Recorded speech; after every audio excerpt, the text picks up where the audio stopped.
पहले लेक्चर में हमने डिस्कस किया था एक्सपेरिमेंटेशन को।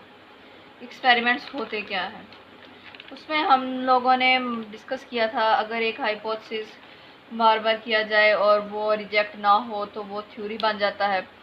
और दूसरी बात हमने ये डिस्कस की थी इसमें कंट्रोल्ड एक्सपेरिमेंट और दूसरे एक्सपेरिमेंट्स। कंट्रोल्ड एक्सपेरिमेंट्स में नॉर्मल चीज़ें होती हैं और एक्सपेरिमेंटल में हम चीज़ों को खुद प्रोवाइड करते हैं या नहीं करते, ये हमारी बात होती है। और उससे हमारे पास हमने एक प्लांट लिया था पौधा, जिसमें हमने एक को कार्बन डाइऑक्साइड दी थी, फोटोसिंथेसिस दी थी, वो ग्रो कर गया था, और दूसरे को नहीं दी थी तो वो ग्रो नहीं किया।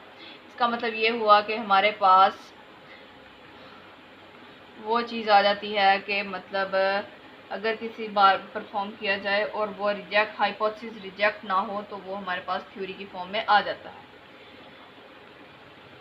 इससे पहले हम लोग ये देख लेते हैं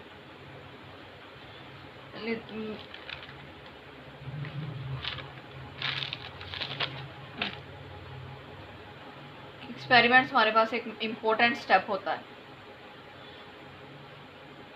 और एक अच्छा हाइपोथेसिस मज़ीद नए हाइपोथेसिस बनने में मदद भी देता है। एक अच्छा हाइपोथेसिस मज़ीद नए हाइपोथेसिस बनने में मदद देता है। नाउ अब हम डिस्कस करेंगे थ्योरी को। थ्योरी क्या होती है?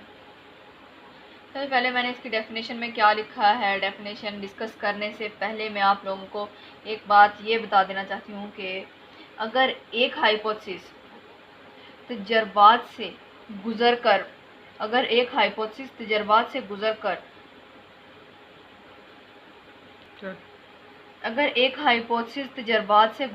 बार बार दुरुस्त साबित हो तो उसे जुटलाया ना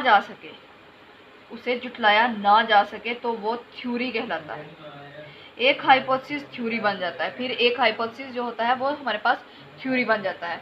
अब हम थ्योरी की डेफिनेशन देख लेते हैं। If a hypothesis stands test of time, मतलब अपनी जगह पर खड़ा रहे, रिजेक्ट ना हो, उसे कोई रिजेक्ट ना कर सके, बार बार एक्सपेरिमेंट्स करने के बावजूद वो उसी सतह पर खड़ा रहे और उसे हम थ्योरी बन जाते हैं। और मिसाल के तौर पर हम लोग देख लेते हैं थ्योरी ऑफ एवोल्यूशन।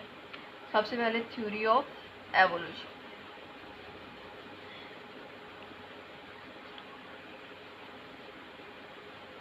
इसमें सब हज़ारों साल पहले जो हमारे पास जानवर थे वो वक्त की तब्दीलियों के साथ साथ खुद को भी तब्दील करते गए और अपने आप को उसी माहौल में सरवाइव कर लिया उन जानवरों में जिस माहौल में आज वो रह रहे हैं। दूसरी हमारे पास आ रही थी theory of special creation.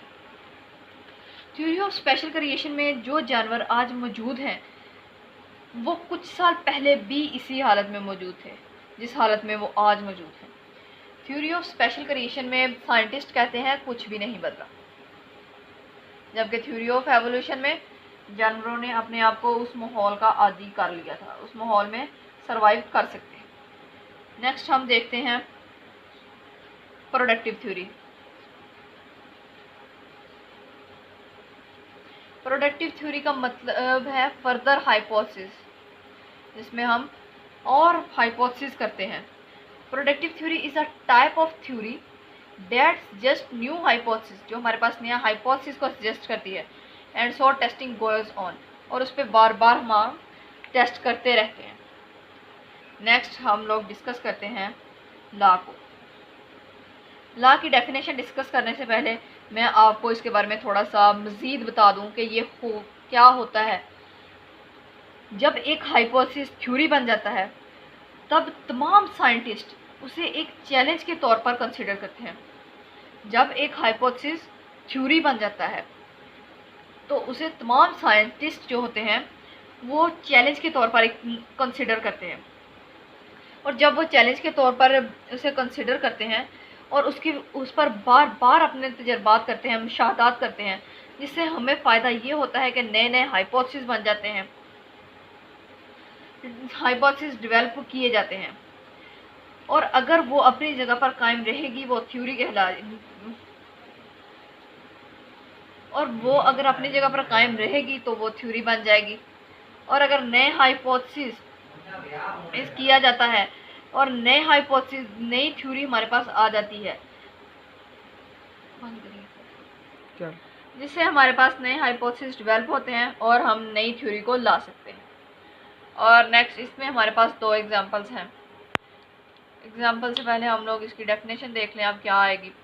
If a theory survive doubtful approach and continue to support by great deal of experiment evidence becomes law।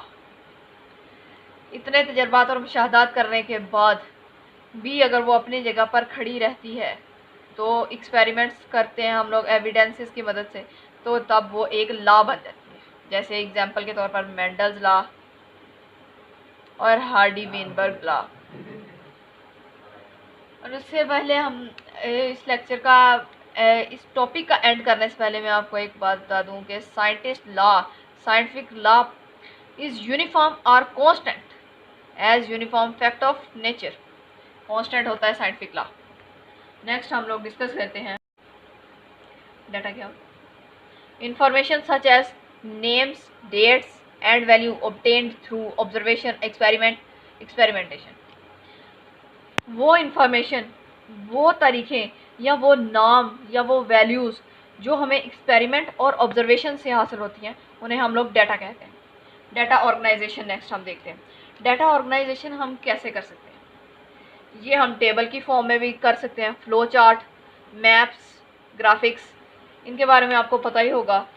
तो मतलब टेबल्स जैसे हम लोग टेबल याद करते हैं 2 1 2, ऐसे भी हम लोग इससे कर सकते हैं। और एक फ़्लो चार्ट भी बनाकर कर सकते हैं, मैप्स, नक्शा बनाकर भी कर सकते हैं और ग्राफिक्स से भी कर सकते हैं। नेक्स्ट हमारे पास आता है डाटा एनालिसिस। डाटा एनालिसिस में सबसे पहले स्टैटिक्स मैथ्स का सब्जेक्ट है, मैथ्स का। रेशो, प्रपोर्शन, सबसे पहले हम लोग डिस्कस करते हैं रेशो क्या है। रेशो ये अलामत है, इसको हम लोग A/B भी लिख सकते हैं, A/B, और ऐसे डिवाइड के साइन में भी लिख सकते हैं। मैं आपको समझाती हूँ एक एग्जांपल के तौर पर। से हमारे पास 50 पेशेंट्स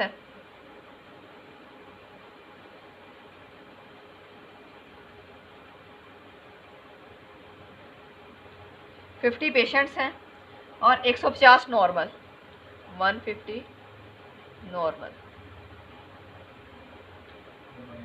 तो इसकी रेशो हमारे पास बनेगी 3:1। 3 150 और 1 आया 50 का। इस तरह हमारे पास 3:1 बन गई। नेक्स्ट हमारे पास है प्रपोर्शन।